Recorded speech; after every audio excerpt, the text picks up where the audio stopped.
Ancient strategy, modern sales, one usable line per episode.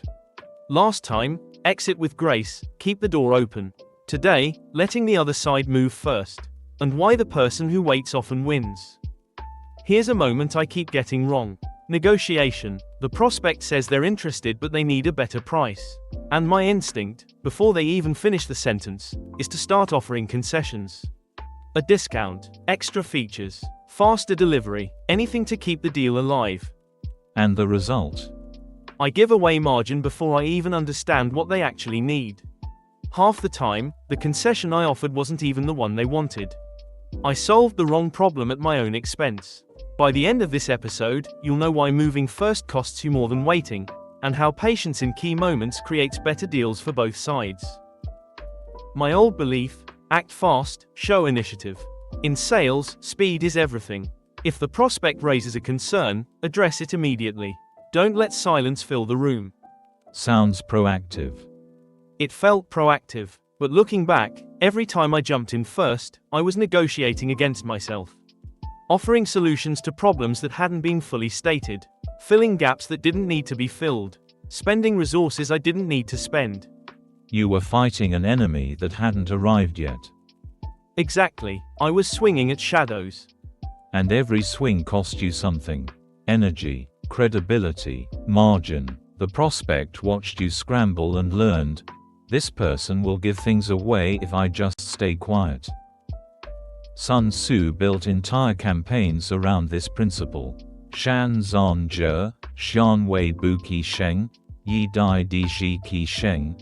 The skillful fighter puts himself beyond defeat, and then waits for an opportunity to defeat the enemy. Secure yourself first, then wait for the opening. The key word is die. Wait. Not passively, not helplessly, strategically. The best generals positioned their forces and then waited for the enemy to make the first mistake. Because the side that moves first reveals the most. And the side that sees more, wins more. Hold that. We'll come back to it. So Sun Tzu's point isn't, do nothing. It's, don't move until moving gives you an advantage. The difference between patience and passivity. Passivity is doing nothing because you don't know what to do. Patience is doing nothing because it's the strongest move available.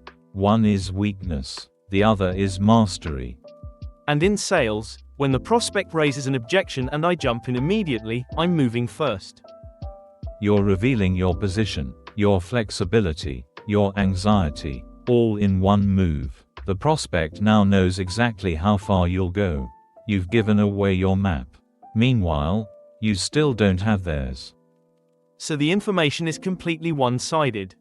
The person who moves first in a negotiation always pays more than the person who moves second. Not because moving first is inherently bad, but because moving first without information is always expensive. And by waiting, I get the information I need to move precisely. One well-timed response beats 10 eager ones. Let's look at what happens when you consistently move first. What does moving first actually cost? 3 things, and they compound. First, you anchor against yourself. When you offer a concession before the prospect specifies what they need, you set a new floor. Now they negotiate down from your concession, not from your original position. You've moved the entire field in their favor, and you can't take it back. Second, you signal desperation. Eagerness to concede reads as fear of losing the deal. The prospect's brain registers, they need this more than I do. That shifts the entire power dynamic. Not through logic, through perception. And perception drives negotiation more than facts do. And third, you miss what they actually want. Most of the time, the concession the prospect needs is not the one you'd guess. They say, better price, and mean, better payment terms. They say, faster, and mean, more certainty. When you jump in with a solution, you solve your assumption, not their reality. So the pattern is, they raise a concern.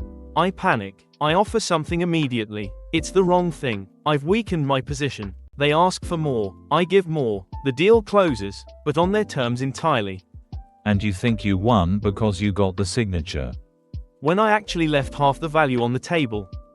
So here's the alternative. Instead of moving first, create the conditions for them to move first. How? 3 techniques that turn patience into precision. Technique 1, the echo question. When they raise a concern, don't solve it.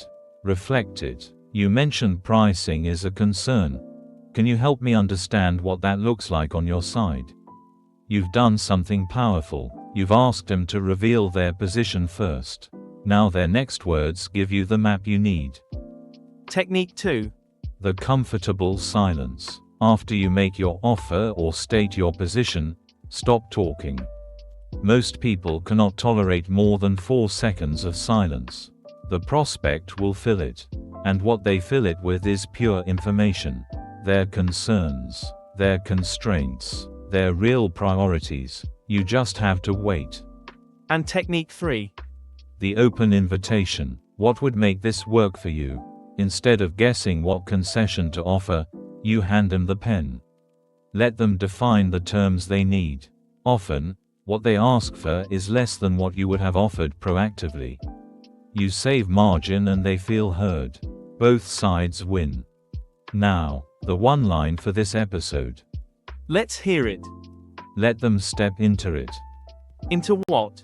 Into the conversation, into the negotiation, into revealing what they actually need. When you feel the urge to jump in, pause. Let them step into it. Their next move tells you everything.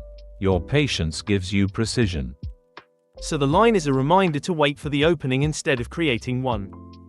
The opening already exists. You just need to see it. And you can't see it if you're busy swinging. 2 more tools. The mirror move. That's an interesting point. Say more about that. You're not solving anything. You're drawing them out. 5 words that buy you unlimited information. Say more about that is the most underrated tool in negotiation. It costs nothing and reveals everything. And the second tool? The patient anchor. I want to make sure any adjustment we make actually addresses your real concern. What matters most to you here? You're saying, I'll move, but only after I understand where to move. Exactly. It signals willingness without surrendering position. You're flexible on direction, but only after you have the map. 3 tools. Let them step into it. Say more about that. What matters most to you here?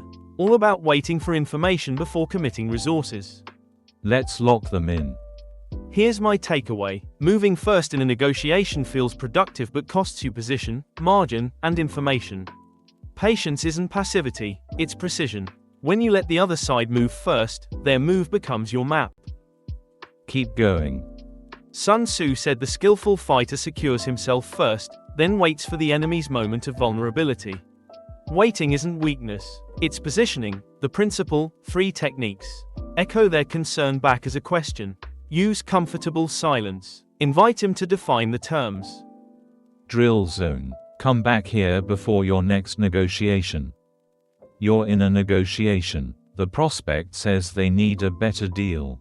Your instinct says, offer a discount immediately. What do you tell yourself? Let them step into it. Again, like you've watched what happens when you move too early. Let them step into it.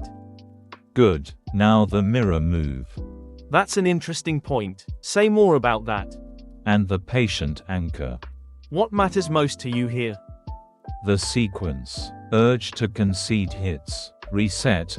Let them step into it. Mirror. Say more about that. Anchor. What matters most to you here? Don't guess. Don't rush. Let their move reveal the map. Reset, mirror, anchor. This week's test. Find one negotiation, formal or informal. When you feel the urge to offer something first, stop. Ask one question instead. Watch what happens when you let the other side move first. And if they reveal exactly what I need to know? Then you've learned that patience is the cheapest source of intelligence in sales. And the most underused. Which tool should I try first? Whichever fits your week. A. Let them step into it. B. Say more about that. Or C. What matters most to you here? Drop your pick in the comments. I read every one. What's next? The line to remember before your next call, and the principle that ties everything in this series together. Same calm tone, one final usable line. Ancient strategy, modern sales, one usable line per episode.